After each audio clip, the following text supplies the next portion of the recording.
décembre est la fête des Lumières, c'est l'occasion pour nous de revenir ce soir sur cet événement. Votre adjoint Yannick Ducherin l'a fait dans le détail. En premier lieu, au nom des élus du groupe Ensemble pour Lyon les Républicains, je souhaitais remercier les différentes forces de sécurité et d'intervention mobilisées, forces armées du dispositif Sentinelle, police nationale, gendarmerie nationale, police municipale bien évidemment, sapeurs-pompiers et bénévoles des différentes organisations de secourisme.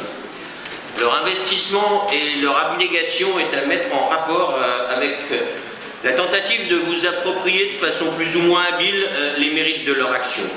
Être à leur côté, monsieur le ministre, n'était que votre devoir. Ils auraient certainement apprécié vous y voir en tant que ministre, le 15 juillet, lors de la mise à sac du centre-ville, ou samedi, alors que l'hôtel de ville était transformé en place forte.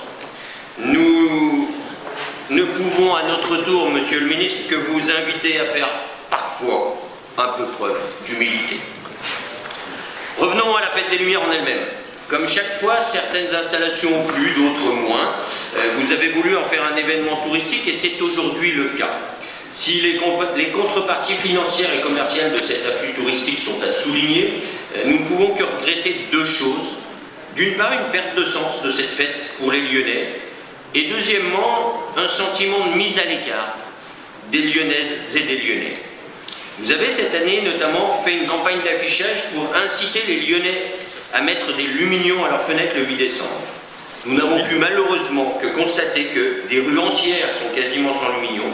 En centre-ville, notamment sur la rue de la République, la politique immobilière étant, il n'y a quasiment plus de résidents et donc aucun lumignon.